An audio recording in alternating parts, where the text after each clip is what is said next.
Esta semana se cumplen 100 días del inicio de la invasión de Rusia al territorio ucraniano. Según indicó el presidente de Ucrania, Volodymyr Zelensky, las tropas rusas ya controlan el 20% del territorio de su país, con posiciones muy avanzadas en el este del territorio ucraniano. Escuchemos. A día de hoy, casi el 20% de nuestro territorio está bajo el control de los ocupantes.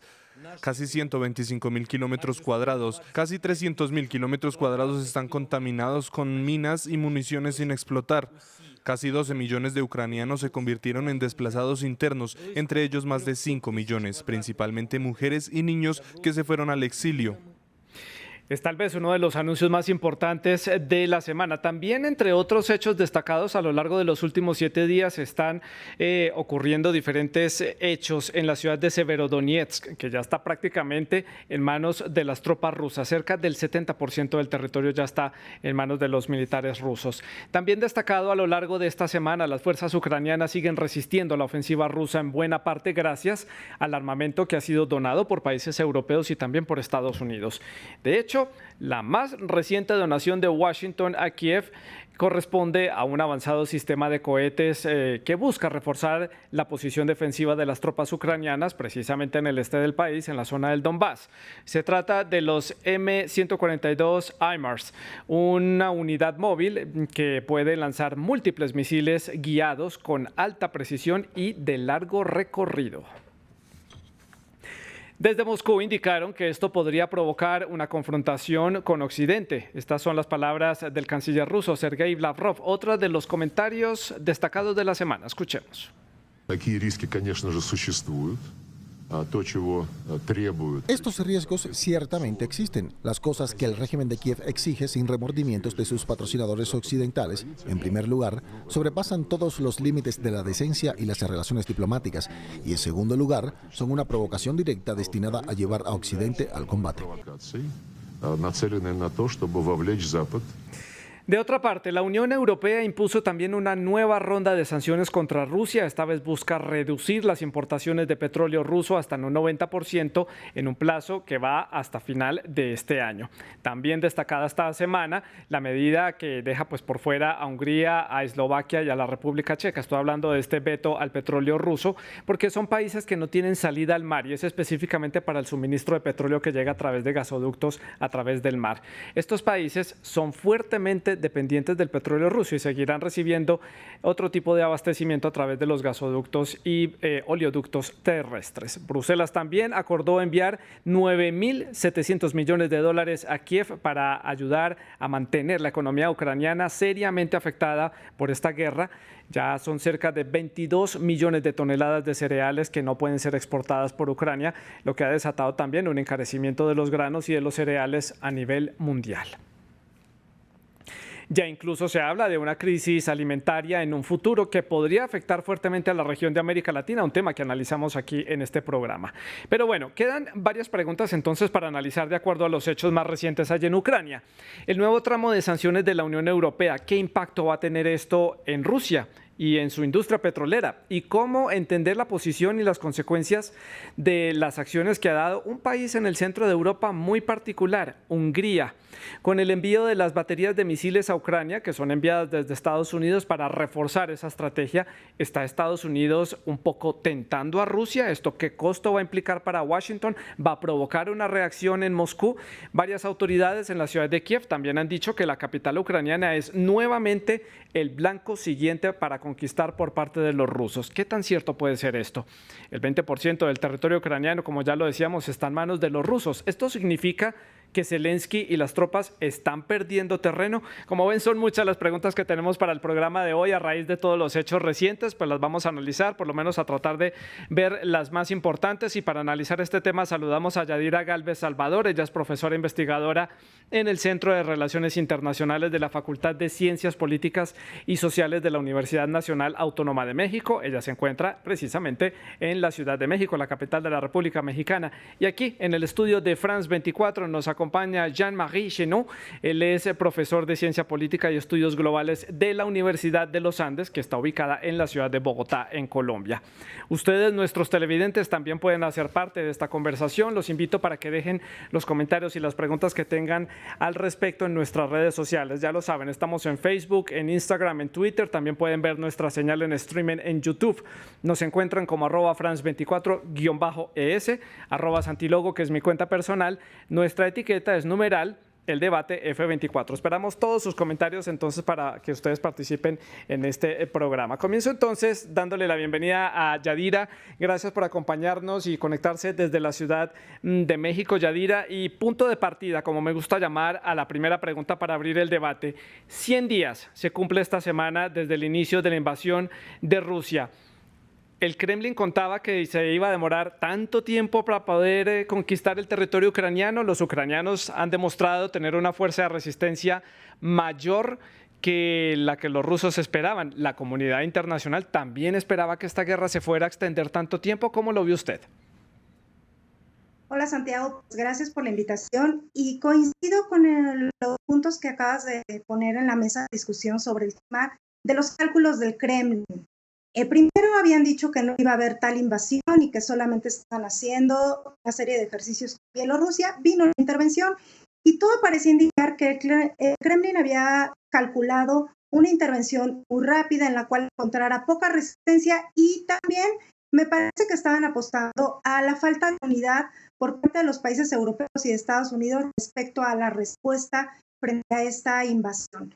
Una falta también de cálculos sobre la resistencia ucraniana, las posibilidades de control del territorio, y hemos visto cómo gradualmente han ido reorientando la estrategia. ¿En qué sentido? Bueno, primero fue una estrategia abierta, incluyendo el tema de llegar y tratar de llegar a Kiev, y luego redujeron eso a los objetivos estratégicos que plantearon ellos en la región de Donbass, pero sí, una guerra que se ha alargado, que ha traído múltiples consecuencias de carácter humanitario, que cambia, por supuesto, la dinámica de la seguridad y la geopolítica europea, y que pues estamos viendo cómo evoluciona y que todo parece indicar que va a ser además una guerra que todavía vamos a estar presenciando por mucho tiempo más, derivado de esto, de la posición de Rusia orientada a garantizar su permanencia ahí, pero también la resistencia por parte de Ucrania, Santiago. Y aquí en el estudio de France 24 le doy la bienvenida a Jean-Marie. Gracias por acompañarnos hoy y acompañarnos acá en el estudio. Y bueno, la misma pregunta como el punto de partida. 100 días, había expectativa que esto fuera a ser un poco más corto, esto se va a prolongar y vemos que en los últimos días, sobre todo, la ofensiva rusa se ha recrudecido, sobre todo en el este del país.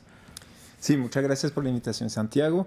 Es cierto que se preveía una guerra corta, breve, no fue el caso, pero parece que Rusia tiene un plan B, y el plan B es incrementar la guerra en el Donbass, controlar el sur del país, hacer un corredor ruso hacia Crimea. Entonces esos elementos todavía están en juego, y también cambia la perspectiva de los países aliados de Ucrania ya en la Unión Europea o Estados Unidos, que al principio tenían reticencia de ayudar, de apoyar a Ucrania cuando se veía que iba a ser una derrota rápida, pero ya que se ve que hay resistencia por parte de Ucrania y una posibilidad de que la guerra siga por lo menos todo este año, ya hay un apoyo mucho más fuerte a través de sanciones, de envío de armas, etcétera.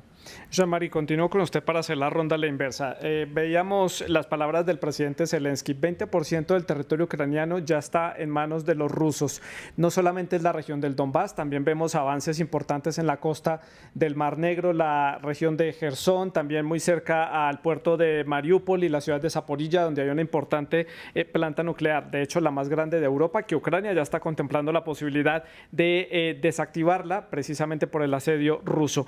¿Está Ucrania perdiendo terreno ante la avanzada rusa? ¿Cómo lo puede analizar usted?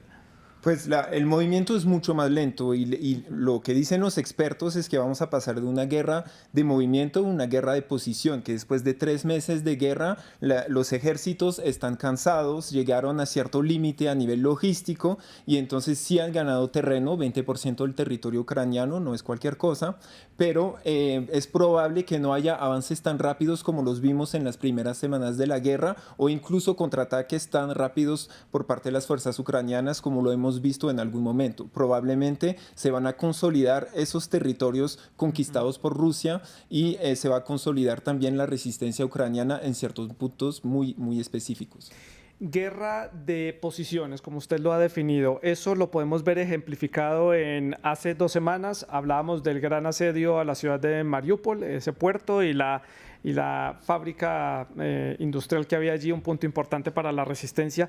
Esta semana el foco ha estado en Severodonetsk, independiente de si sea una ciudad estratégica o no, pues es una de las ciudades grandes ucranianas. Mariupol era un puerto, finalmente tiene un valor estratégico, pero estos van a ser, digamos, los movimientos de los rusos, ir un paso, conquistar una ciudad, y eso puede estar ligado a esas denuncias que hacen desde Kiev, que dicen que la capital puede ser el siguiente objetivo.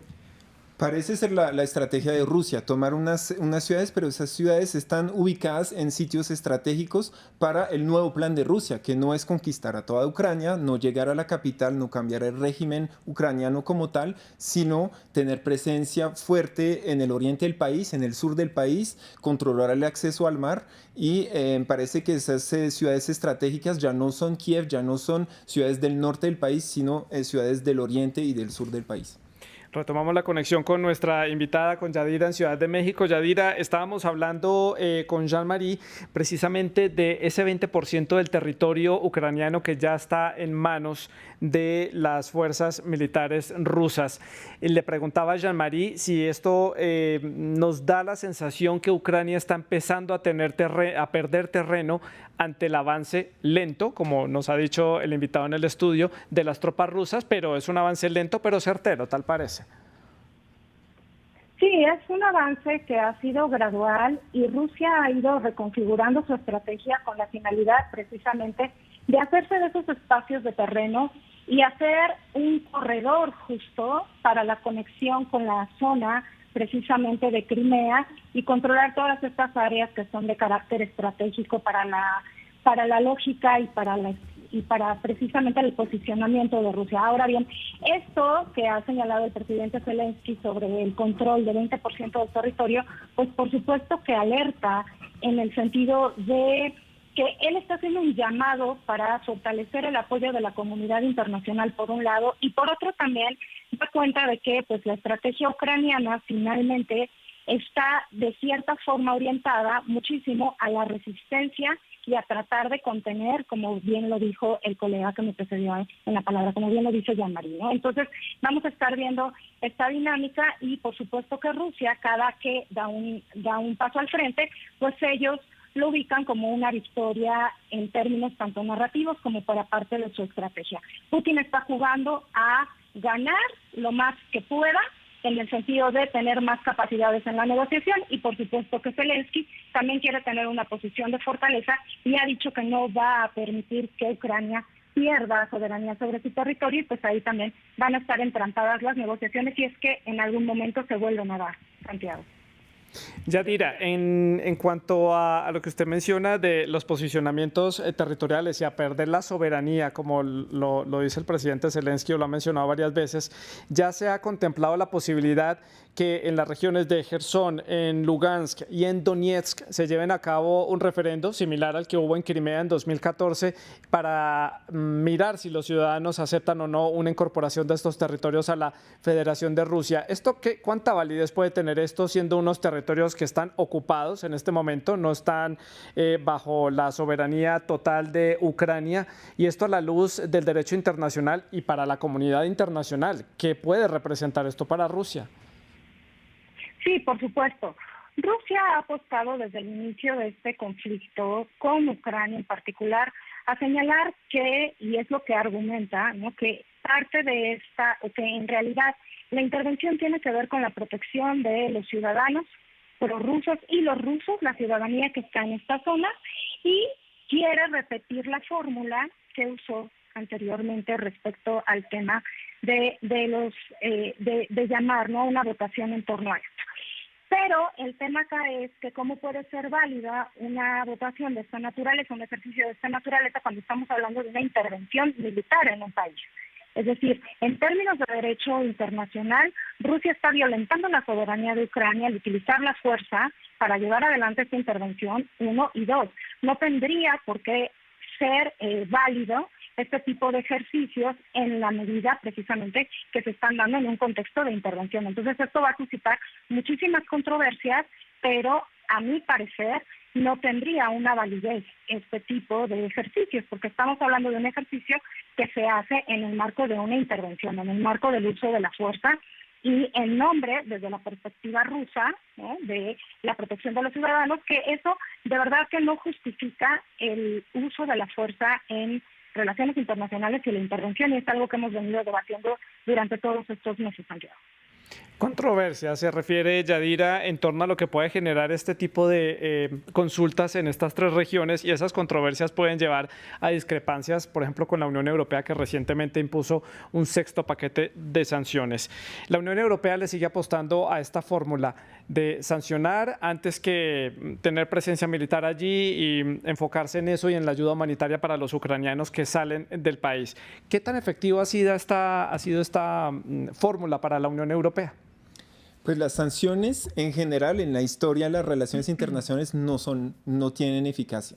Vamos a ver, porque es cierto que generalmente las sanciones son más tímidas y vemos una evolución de las sanciones europeas que al principio le apuntaban a sectores que no afectaban mucho a la economía europea, no querían incluir el gas, no querían incluir el petróleo, y estamos viendo que hay un cambio de posición por parte de la Unión Europea, una posición mucho más firme y unas sanciones que sí van a afectar la economía rusa, por lo menos en las relaciones económicas entre Rusia y la Unión Europea.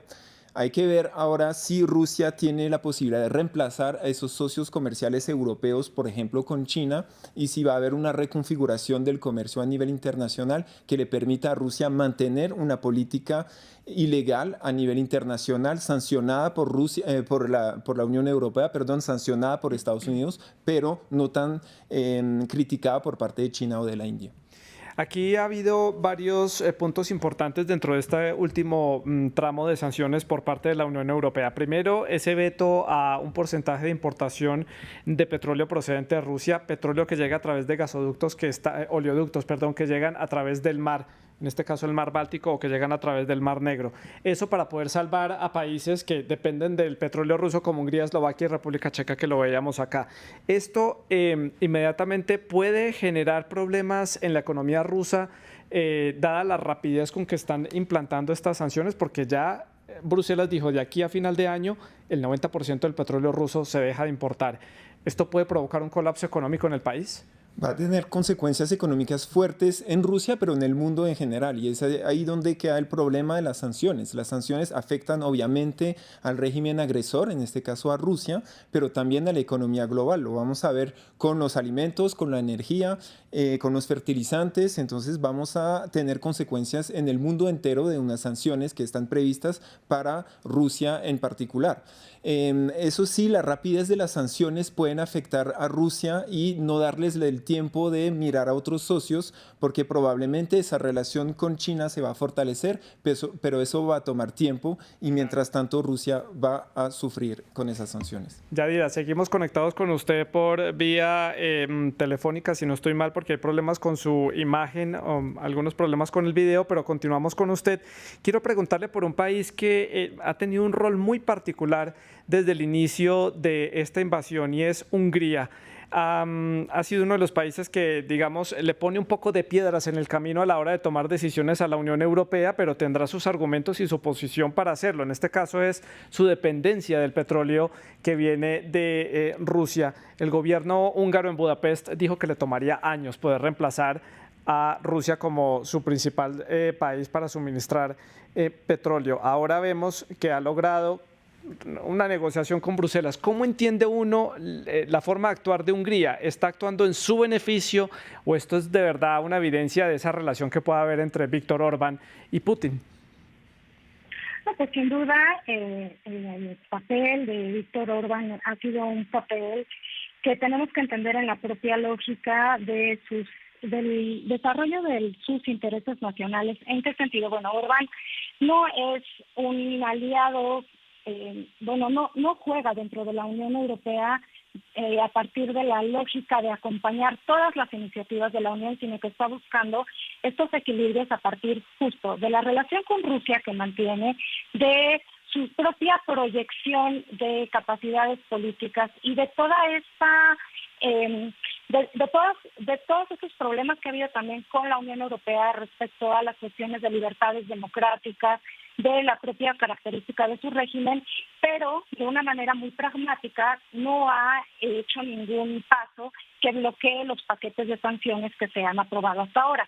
Lo que sí ha hecho, por ejemplo, es evitar en esta semana que ese paquete de sanciones llegara, por ejemplo, al patriarca de la Iglesia Ortodoxa. Entonces, lo que Orbán está haciendo es tratar de mantener un equilibrio entre la lógica de su proyecto político con la relación con Rusia, con la relación con la Unión Europea. Y justo Hungría puede ser un punto de quiebre respecto a la posición común de los europeos. Hay fisuras, no hay una fractura todavía dentro de la Unión Europea, pero conforme vayan avanzando y pase el tiempo y avance las sanciones y también avancen los problemas económicos que puede llegar a tener la Unión por el alza en los precios del combustible, pues vamos a ver también este tipo de complicaciones al interior de la Unión, que por cierto, hay que decirlo, no van a aceptar ningún tema de también cesión de soberanía por parte de Ucrania. Santiago. Es que hay que decir que Hungría en esta reciente negociación logró que la Unión Europea sacara de su lista de personas sancionadas económicamente y de sus cuentas en Europa al patriarca Kirill, que es el jefe, la cabeza de la Iglesia Ortodoxa rusa. ¿Hay grietas en la Unión Europea desde Hungría? ¿Cómo lo vio usted, Jean-Marie? Pues siempre ha habido grietas en la Unión Europea, en la época de la invasión de Irak, en la época de cuando se discutía la idea de fortalecer una defensa de la Unión Europea, siempre hay una grieta entre unos países del oriente de Europa que confían más en Estados Unidos que en la misma Unión Europea en términos de defensa frente particularmente a Rusia. Hay una grieta entre democracias y países cuya democracia está desmejorando rápidamente, como es el caso de Hungría. Entonces hay muchas grietas y en el caso de Hungría hay también una grieta cultural religiosa con ciertos países de la Unión Europea y con unos países que ven a Rusia como un país lejano culturalmente. Sí. Pasemos ahora a otra de las controversias de la semana, Yadira, y es ese anuncio de Estados Unidos de enviar unos equipos de misiles que le permitiría a Ucrania hacer ataques de alta precisión y a larga distancia. Esto puso muy nervioso al Kremlin porque ya Ucrania podría atacar directamente desde su territorio diferentes posiciones estratégicas en el territorio de la Federación. Más allá de lo que implica esto en el combate diario, y ya Kiev lo dijo que lo va a usar simplemente para defensa, ¿esto cómo tensa la relación entre Washington y Moscú? Moscú ya dijo, esto va a generar problemas. Sí, por supuesto. Esto todavía le agrega un elemento más de tensión a la relación entre Washington y Moscú. Estados Unidos ha dicho, el presidente Biden ha dicho que este apoyo militar a Ucrania tiene como objetivo fortalecer las capacidades del país y apoyarlo en la resistencia frente a la intervención. Y Ucrania le ha estado pidiendo constantemente este tipo de armamento. Se trata de una decisión estratégica en el sentido de acompañar lo que se ha definido como la lógica para afrontar a Rusia. La parte diplomática, la parte de presión económica y el apoyo a Ucrania, que desde la perspectiva de Estados Unidos lo fortalece a Ucrania, pero desde la perspectiva de Rusia implica una incorporación o una participación más fuerte de Estados Unidos en el conflicto. Tanto Estados Unidos como la OTAN de manera pragmática van a seguir apoyando a Ucrania de manera estratégica, pero no van a tener un enfrentamiento directo con Rusia. Lo que está haciendo la OTAN, lo que está haciendo Estados Unidos es fortalecer las capacidades ucranianas, evitando un enfrentamiento directo con Rusia y en una lógica también de disuasión, fortaleciendo a los aliados de la OTAN de Europa del Este con mayores posiciones. Yadira, me parece que la lógica de Washington es esa. Pero usted menciona que tal vez esto implica que Estados Unidos se ve un poco más comprometido en la guerra. ¿Esto quiere decir que Estados Unidos está cambiando su estrategia para este conflicto? ¿Cómo lo analiza usted? No es que Estados Unidos esté cambiando la estrategia para el conflicto, sino que está decidiendo mantener el apoyo a Ucrania y fortalecer sus capacidades Y Estados Unidos se ha mantenido en la misma lógica de, yo creo que apoyar sin generar un paso más allá, pero creo que está muy comprometido en este momento. Para Rusia, Estados Unidos está directamente interviniendo en el conflicto, y a mí me parece que tenemos que entender también qué clase de conflicto estamos librando, porque es un conflicto que se está librando en distintos ámbitos. Es un conflicto también que se va a las sanciones económicas, que tiene que ver con el manejo de la información y, por supuesto, que del apoyo a Ucrania, que es un tema de dilema de seguridad. ¿Qué hace Estados Unidos y qué hacen los aliados de la OTAN? Dejan de apoyar a Ucrania y entonces Rusia avanza, o en realidad mantienen su compromiso y fortalecen esas capacidades, pero el problema es que nos va a llevar esto a que la guerra justo pueda prolongarse mucho más. Lo que está buscando Estados Unidos es fortalecer a Ucrania para que este país tenga un mayor nivel y capacidad de llevar a la negociación a Rusia, sí, pero con todas estas implicaciones. No es que la haya cambiado, sino que creo que está fortaleciendo el papel a nivel militar. Llevar a Rusia a una posible negociación. Esta puede ser una de las reacciones que pueda tener Moscú a raíz de este anuncio de Washington, un país tan impredecible como Rusia. Es un juego muy peligroso, me parece, porque sí es cierto que puede fortalecer a la resistencia ucraniana y llevar a Rusia a tener que sentarse en la mesa de negociación. Puede ser una consecuencia, pero puede ser visto, y ya hay declaraciones en ese sentido, como una agresión, como un compromiso demasiado fuerte de Estados Unidos con las fuerzas de resistencia ucranianas, y eso puede escalar. Entonces ahí es un juego peligroso porque la narrativa de Rusia como agresor y Ucrania como víctima no tiene, o sea, es muy sólida a nivel internacional en este momento, pero es sobre todo sólida en Europa y en Estados Unidos, mucho menos en el sur global, mucho menos en la India, mucho menos en China, etc. Entonces le conviene a Estados Unidos que se mantenga un conflicto un poco más equilibrado entre Ucrania y Rusia para poder llegar a una negociación, pero al mismo tiempo puede ser visto desde otras partes del mundo como un involucramiento directo de Estados Unidos en un conflicto que no le corresponde. Entendiendo entonces esa forma de actuar de Washington, de la Casa Blanca, y la respuesta dada por el canciller ruso, que también veíamos las imágenes acá y veíamos sus declaraciones, esto puede generar un nuevo enfrentamiento con Occidente. Esto entonces, ¿cómo lo podemos entender? Tratando de entender la lógica rusa, ¿un recrudecimiento del conflicto en Ucrania o un nuevo escenario en otra parte? No se puede descartar por completo un nuevo escenario del conflicto entre Rusia y Occidente, pero lo más probable es que se quede en Ucrania, porque ya vemos que ha sido difícil para Rusia cuando intentaron llegar a Kiev, a la capital directamente, no lo lograron. Ahora están en el oriente del país con ciertos éxitos militares estratégicos, pero con pérdidas, pero con dificultades logísticas. Entonces no se puede imaginar, yo creo que incluso para un régimen tan poco predecible como el de Vladimir Putin, no se puede imaginar un enfrentamiento en otro escenario. Creo que Rusia no tiene esa capacidad, pero sí un estancamiento en Rusia y incluso una escala con el involucramiento cada vez más directo de Estados Unidos y los países occidentales no es deseable para la paz mundial. Sí, y cuando hablo de otro escenario de enfrentamiento, no necesariamente me estoy refiriendo a un país que vaya a ser un tercer país para un conflicto, sino que también estamos hablando de ciberataques o algo en cuanto al sistema financiero de Estados Unidos, otro tipo de esferas, o también en la esfera informática, que ya hemos visto que pues también allí se está librando una batalla de desinformación, tanto en el lado de Occidente como del lado de Rusia. Aquí lo hemos analizado también en el programa. Punto importante también para ver dentro de los anuncios de esta semana, Yadira, fue ese comunicado de prensa que presentó la ACNUR a nivel mundial diciendo que la cifra de desplazados de Ucrania hacia diferentes países de Europa y del mundo ya supera los 6 millones y convierte a la crisis humanitaria de Ucrania en la peor crisis humanitaria a nivel global en este momento, en la actualidad, incluso superando a la situación actual en Siria. ¿Cuánto más puede resistir Europa esta llegada masiva de ucranianos a través de las fronteras de la Unión Europea? El primer país de escala, Polonia, que es el que más ha recibido a ucranianos escapando de la guerra.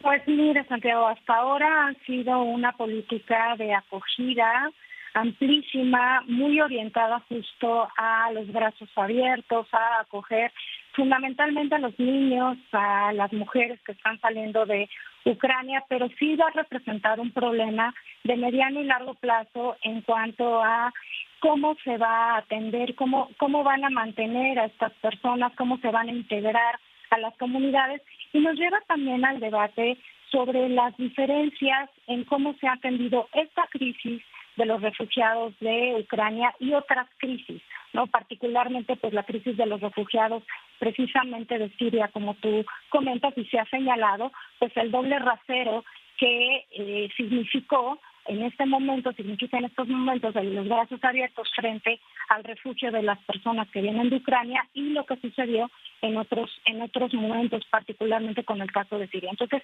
sí es, y me parece que es un reto para la Unión Europea en el mediano y en el largo plazo el tema de cómo van a mantener estas capacidades de acogida en un contexto que se antoja, insisto, muy incierto y con, precisamente como decía Jean-Marie, pues que se ve que se puede escalar el conflicto a partir del envío de armamentos por parte de Estados Unidos y, por supuesto, que la escalada o el mantenimiento de este conflicto, Santiago. Además que esta crisis humanitaria pasa no solamente por ese más de 6 millones de ucranianos que ya lograron salir del país, sino también que otros 8 millones de ucranianos se han desplazado internamente para poder salvar sus vidas, sobre todo del este hacia el oeste del país debido al conflicto. Impresiones por este lado, Jean-Marie, de la crisis humanitaria, lo que ha representado para Europa recibir a toda esta cantidad de ucranianos. Pues es una cuestión de voluntad política. La Unión Europea tiene la capacidad económica, estamos hablando de los países, entre los países más ricos del mundo, tienen la voluntad política por ahora, entonces se puede hacer. Pues muchas regiones del mundo viven con flujos de refugiados. Tuvimos aquí la ola de venezolanos hace unos años en el Medio Oriente, en África. Desplazamientos masivos de población se dan en las relaciones internacionales en diferentes regiones del mundo. Es el caso en Europa, ya ha pasado históricamente en Europa, pero yo creo que sí tienen la capacidad económica y parece que existe la voluntad política. Entonces, mientras esas dos condiciones están reunidas, puede haber una ayuda humanitaria a esas poblaciones desplazadas por parte de la Unión Europea. Voluntad política y brazos abiertos que no hubo para los sirios que estaban intentando llegar a Polonia a través de la frontera con Belarus. Ahí sí las condiciones fueron completamente diferentes. Muchas críticas cayeron sobre Polonia y la Unión Europea en ese momento. Me quedan ya pocos minutos para terminar el programa. Quiero cerrar con otro de los anuncios importantes de la semana. 22 millones de toneladas de cereales ucranianos represados, sin poder ser exportados, y el mundo entero en algunos puntos se ve desabastecimiento o encarecimiento de los precios. Lo analizamos aquí en este programa, esa posible crisis humanitaria o alimentaria, a la que puede llegar América Latina, que estamos muy lejos de la realidad ucraniana, pero nos va a golpear de una u otra forma. Putin ha dicho que va a liberar los puertos. ¿Esto puede ser algo que se pueda tener en cuenta como algo positivo por parte de Rusia para abastecer al mundo? Si bien parece que no va a haber negociación por ahora en términos de llegar al final del conflicto, a soluciones territoriales, sí puede haber negociaciones para la salida de esos alimentos, de cereal principalmente. La ONU está tratando de mediar en este sentido. Y la idea es que puedan salir porque sí puede darse una crisis alimentaria en el resto del mundo. Tal vez América Latina es más un encarecimiento por el tema de los fertilizantes, mientras que en el norte de África, donde se consume mucho trigo, el vínculo o la relación y la crisis puede ser mucho más directa. Yadira, le pregunto ahora por un país importante en esta negociación, también precisamente con el tema de los puertos para permitir salir los barcos desde los puertos ucranianos que están en poder de los rusos, y es Turquía, país que tiene que dar paso a través del estrecho del Bósforo y de los Dardanelos para salir al Mediterráneo y al mundo. Turquía tal vez se ha retirado un poco de ese impulso que tuvo como un país mediador, ofreció a Ankara y a Estambul para ser el escenario de una conversación entre Zelensky y Putin o entre los cancilleres, y ahora se le nota un poco más concentrado en su tema con Suecia y Finlandia, que piensan entrar a la OTAN.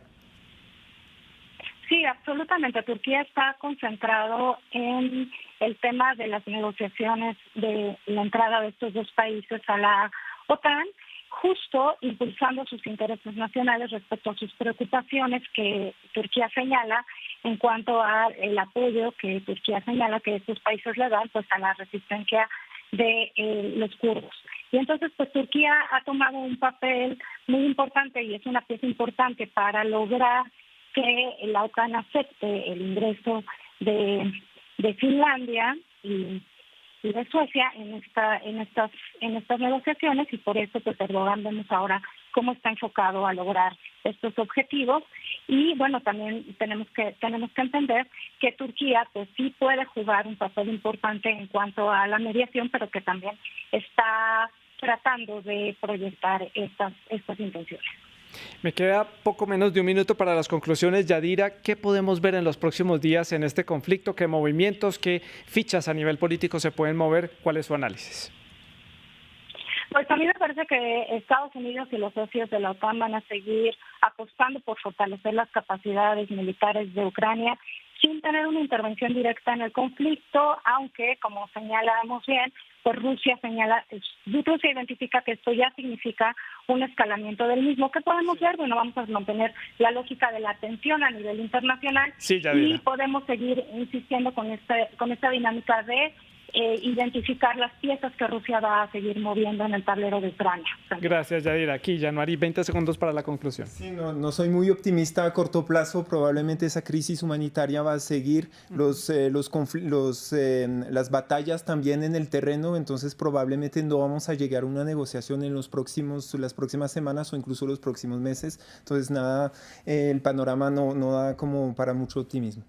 Muchas gracias a Jean-Marie y a Yadira en la Ciudad de México por haberse conectado desde la capital mexicana, de Jean-Marie por estar con nosotros aquí en el estudio de France 24 y haber hecho este análisis para la audiencia de France 24 en toda América Latina. Ustedes pueden seguir en sintonía con la información en France 24 y France24.com.